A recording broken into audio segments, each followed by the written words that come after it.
You scroll past another post of someone living their dream life. Your finger taps to like it, but inside there's that familiar ache, that person who never texts first, the one who keeps you waiting, the job you keep chasing that doesn't want you back.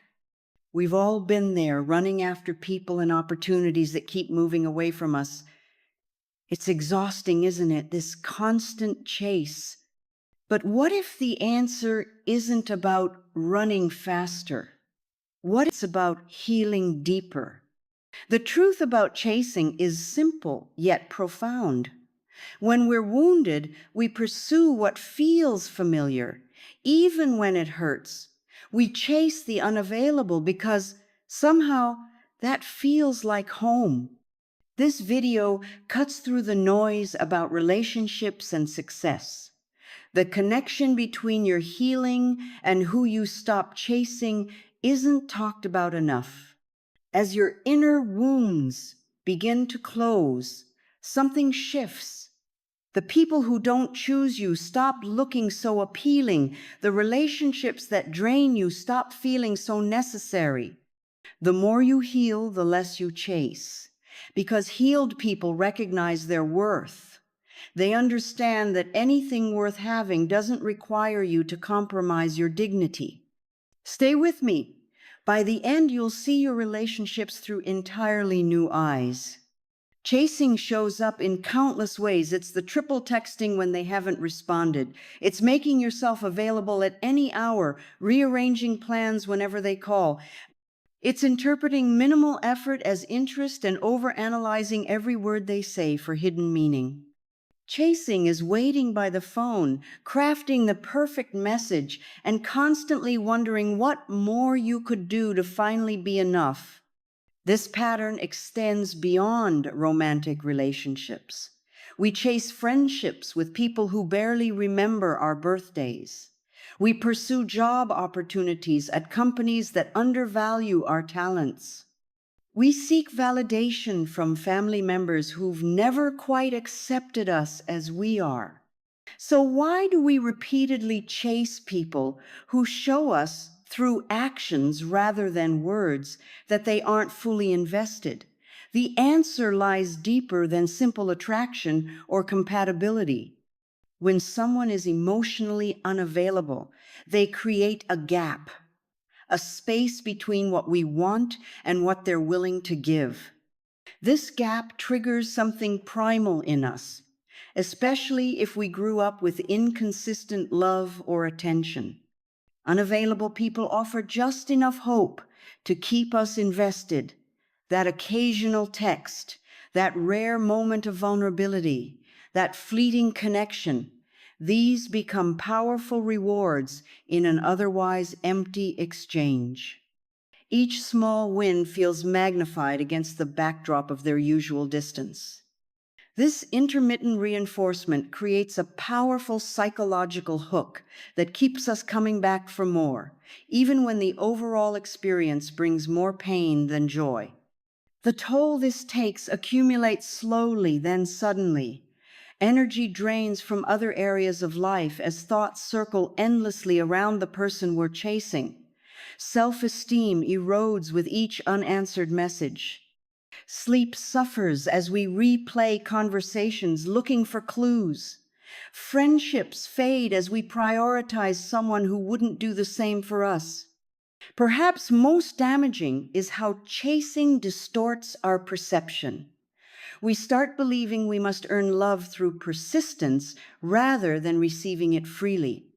We confuse anxiety with attraction, mistaking the relief of finally getting attention for genuine connection. We lose sight of what healthy relationships actually feel like: mutual, easeful, consistent, all while carrying an emotional backpack that grows heavier with each step of the chase. Chasing behaviors rarely appear suddenly in adulthood. They take root in our earliest experiences of love and care. Children who grew up with inconsistent attention learn quickly that love must be earned through extraordinary effort. Those with parents who were emotionally unavailable often developed a sixth sense for detecting the rare moments when connection was possible, then pursued those moments desperately. These early patterns crystallize into attachment styles that follow us into adult relationships. Anxious attachment creates a hyper-awareness of emotional distance. Every slight change in tone or text response time triggers alarm bells. Meanwhile, those with avoidant attachment may find themselves chasing despite wanting distance, caught in a push-pull dynamic they create yet cannot escape. What drives this cycle forward are unmet core needs, needs so fundamental they feel like survival itself. Need for acceptance without performance, need for consistency in love, need for confirmation that we matter. When these remain unfulfilled, we search endlessly for their satisfaction, often in people who cannot possibly provide what we seek. This creates a painful irony. We chase validation from those least likely to give it. Something in us recognizes the familiar landscape of having to work for affection. It feels right precisely because it feels wrong, like coming home to a house we've lived in before, even though the roof leaks and the foundation cracks. Beneath all chasing lies fear, specifically fear of abandonment. This isn't simply worry about someone leaving. It's terror of being ultimately unworthy of lasting love. Each unanswered text or canceled plan triggers not just disappointment, but existential panic. Am I fundamentally unlovable? Will I always be left behind? This fear drives seemingly irrational behaviors, staying in relationships long past their expiration date, accepting treatment we'd never advise a friend to tolerate, pursuing people who have clearly shown disinterest. These aren't choices made from weakness, but from wounded places attempting self-protection. Paradoxically, we chase to avoid the very pain the chase inevitably creates. Our healing begins when we recognize these patterns not as character flaws, but as adaptive responses to past wounds, responses that once protected us, but now keep us trapped in cycles of seeking validation where it can never truly be found. One clear sign of being caught in the chasing cycle is becoming an expert at creating excuses for someone else's behavior. They're just busy with work. They had a rough childhood. Communication isn't their strength. These explanations flow automatically, often before friends can even point out the obvious imbalance. We develop elaborate justifications for why someone can't text back, why they canceled plans again, or why they're emotionally absent despite claiming to care. This constant rationalization isn't protection of the other person, it's protection of the hope we've invested in them. What makes these excuses particularly revealing is how selectively we apply them. We rarely extend the same generous interpretations to people who consistently show up for us. Instead, this elaborate excuse-making becomes a specialized skill reserved for those who give us the least, while we expect more from those who already give us their best. Another sign appears in moments when we're not actively pursuing someone. A strange anxiety emerges, a restlessness that feels like something important is missing. Ordinary tasks lose their meaning. Conversations with supportive friends feel somehow less engaging. This discomfort pushes us back toward the chase, where even rejection feels more alive than peace. This anxiety isn't love or passion. It's withdrawal from the neurochemical cycle of anticipation, brief reward, and disappointment that chasing creates. Perhaps most telling is how standards shift downward over time. Early on, we might expect regular communication, planned dates, emotional reciprocity. As the pattern establishes, expectations diminish until bare minimum efforts feel like treasured gifts. A single text becomes evidence they care. A vague future plan becomes promise enough. Even their mere presence, physically there but emotionally absent, counts as quality time. This recalibration happens so gradually we hardly notice as crumbs of attention transform into feasts in our perception. Meanwhile, the meal of genuine connection, consistent care, mutual effort, emotional safety remains uneaten at another table. We convince ourselves we're not hungry for more while starving for real nourishment. Friends may notice this shift before we do.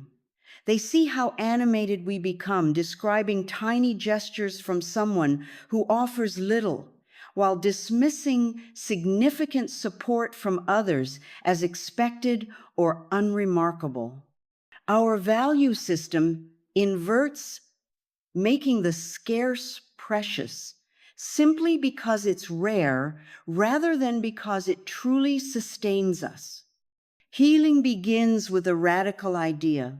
What if worth isn't something others bestow upon us? What if it exists independently of who texts back, who chooses us, who sees our value? This concept sounds simple but feels revolutionary when truly absorbed. Worth becomes an internal constant rather than an external variable. It exists Monday morning when everyone's too busy to notice efforts. It remains intact Friday night when plans fall through. It persists when relationship status changes, when job applications receive rejections, when social media posts go unliked. This shift doesn't happen overnight. It emerges gradually through challenging moments when instinct says chase, but wisdom whispers wait.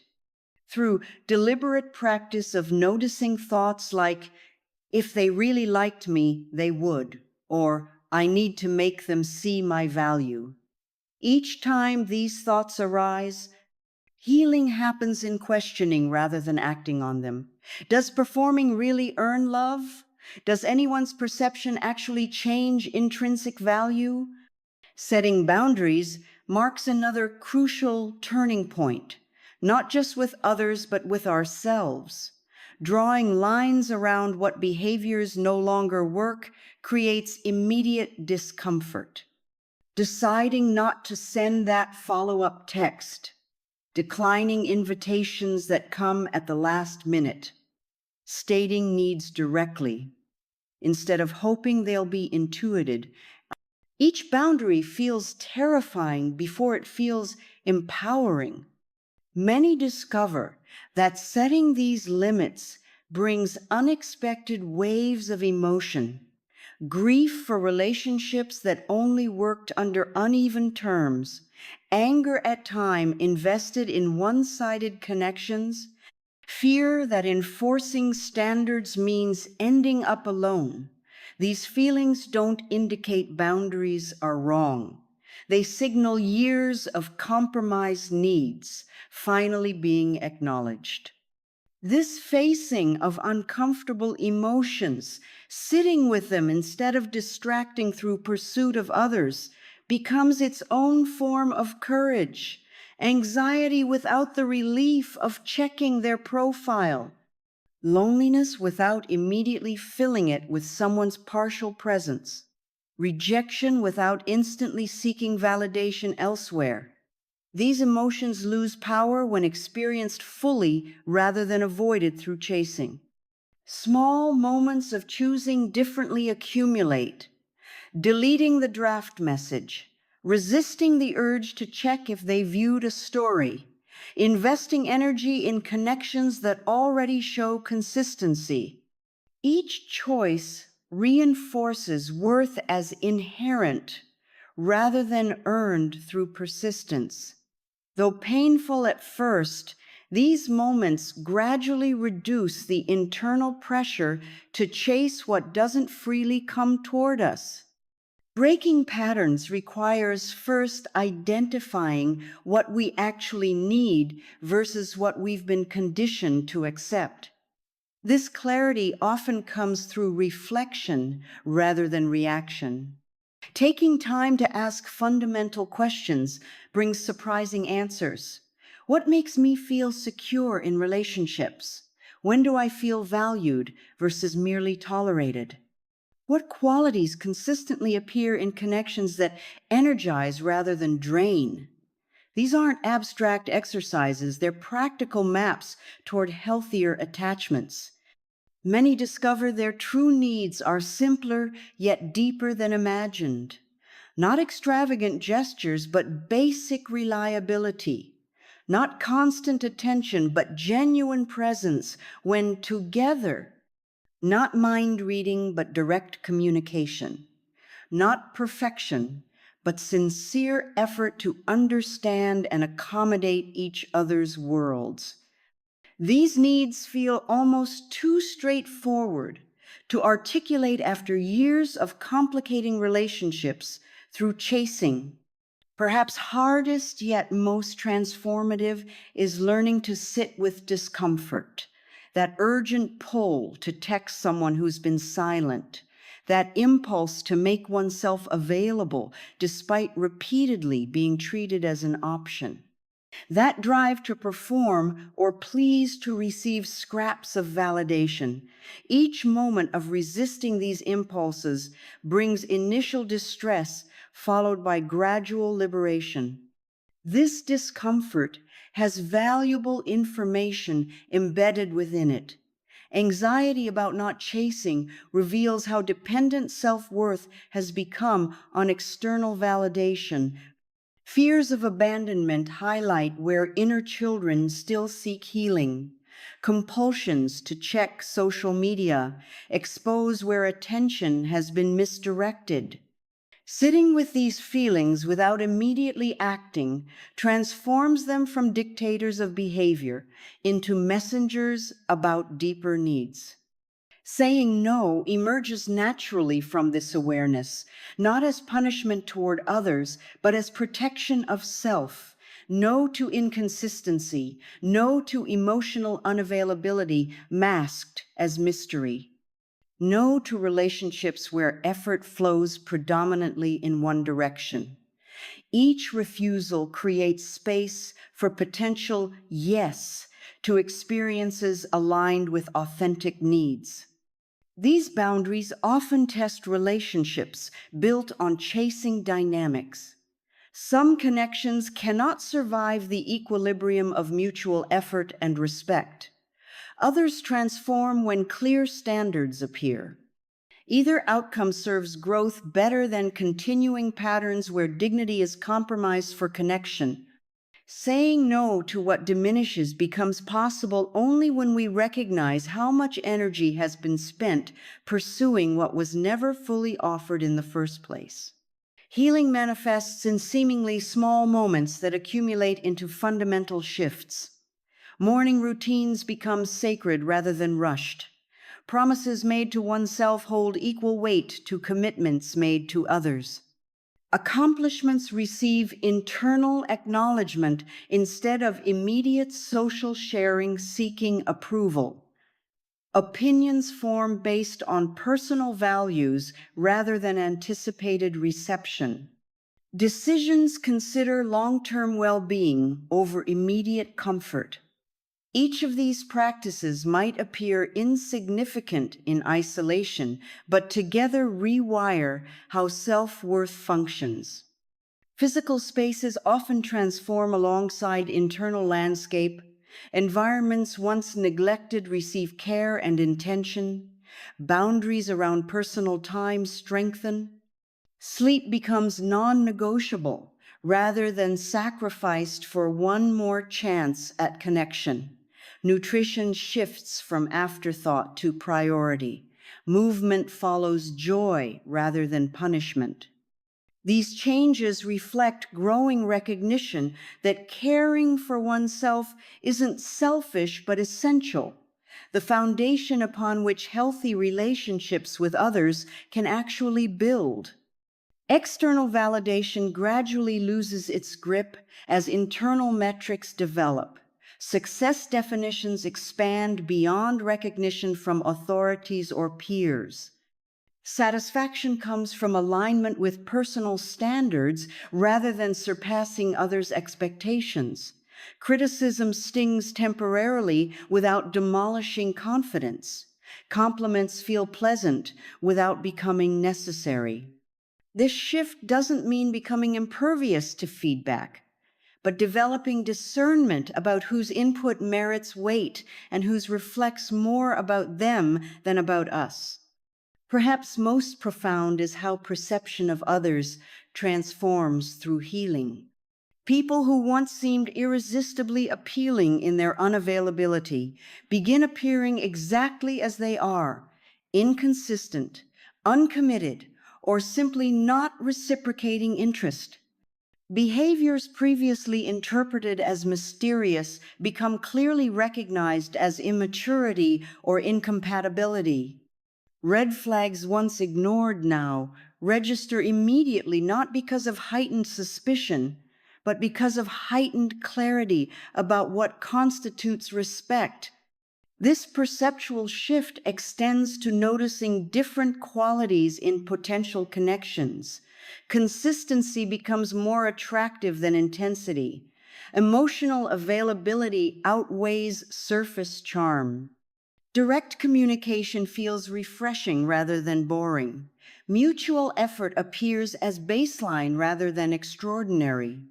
These preference changes don't reflect lowered standards but elevated ones, moving from being impressed by flash to being impressed by substance. What once felt like settling, choosing reliable connection over dramatic pursuit, gradually reveals itself as wisdom. Relationships based on secure attachment rather than anxious chasing create space for genuine intimacy without the exhausting cycle of proving worthiness.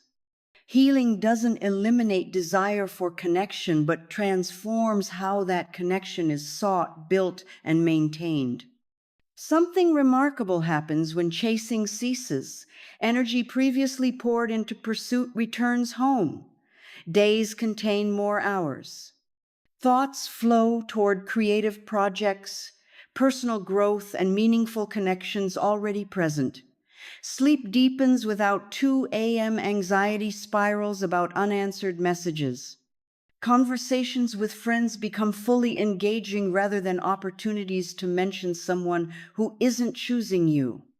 This reclaimed energy isn't just about time saved, but life force redistributed toward what actually nourishes rather than depletes. This shift creates an interesting paradox. While no longer investing in people who show minimal interest, appreciation grows for those who've been consistently present all along. Friendships deepen. Family relationships evolve. Work connections strengthen. Even brief interactions with strangers carry different quality, present rather than performative, curious rather than calculating. Value flows toward those who match effort rather than those who withhold it. Existing relationships undergo fascinating transformations when chasing stops. Some connections naturally fade without constant pursuit sustaining them, revealing how little existed beyond the dynamic of pursuer and distancer. Others reset to healthier patterns once one-sided effort ends. Some people previously pursued suddenly show interest when the chase disappears.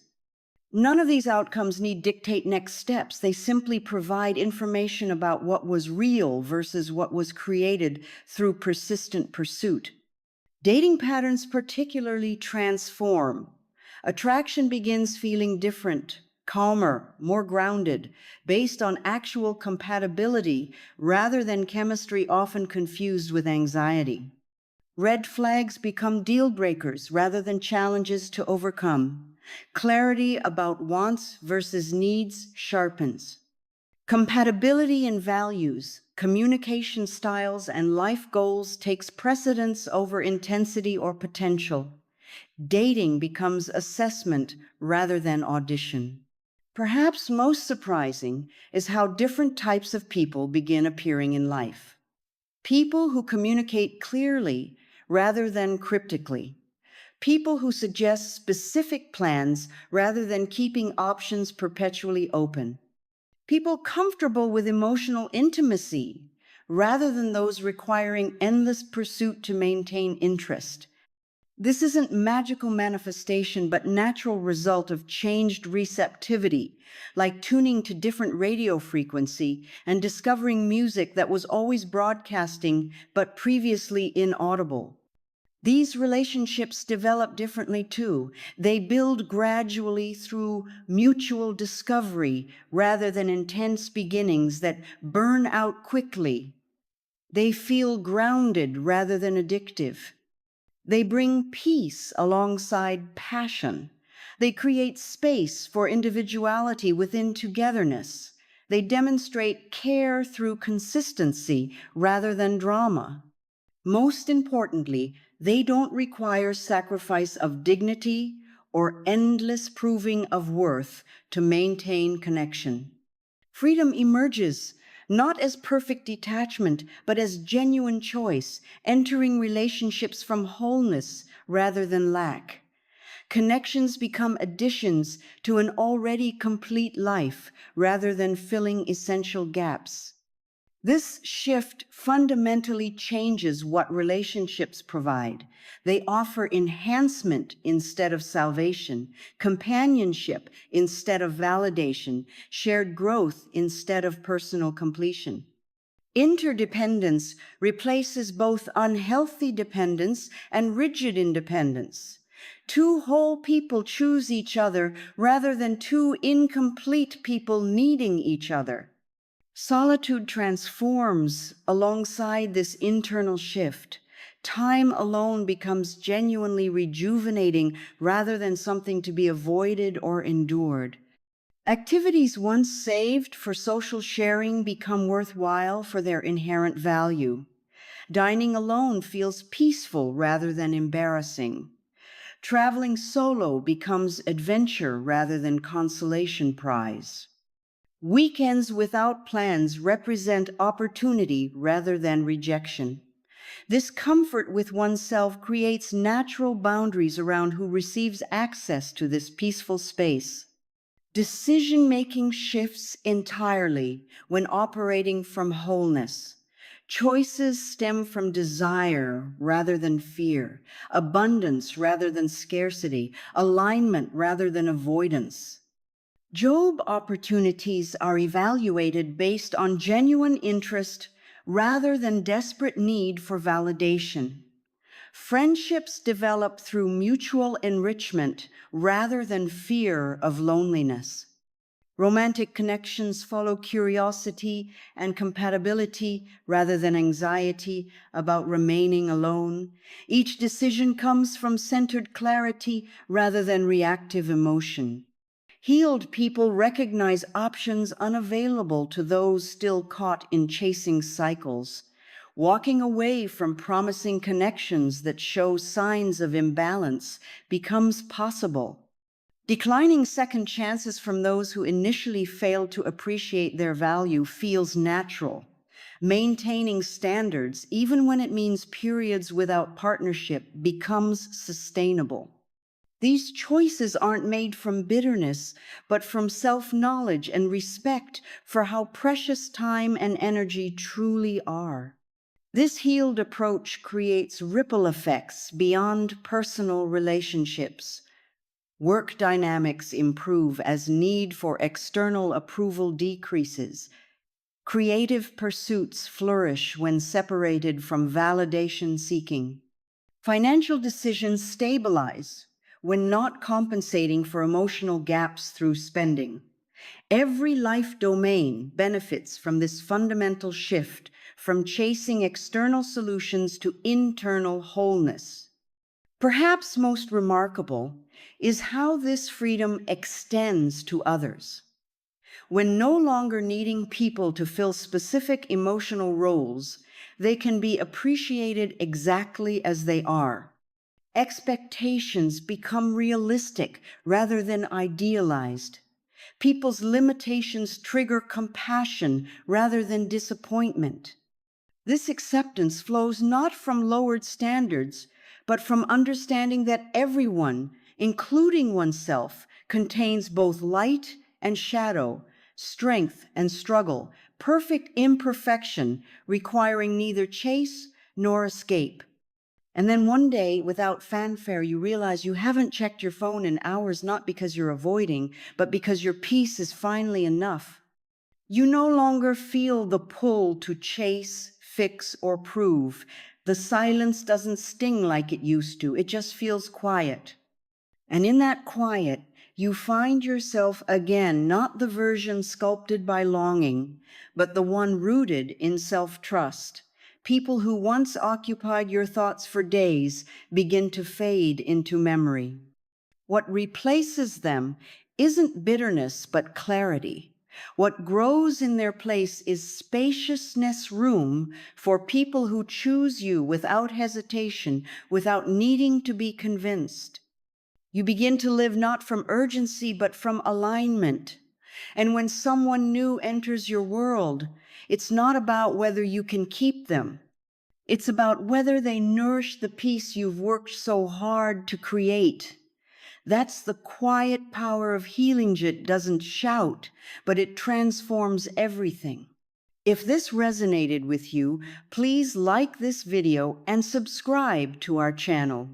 It helps us reach more hearts that need these words. And remember, you are already whole. Everything else is just a beautiful bonus.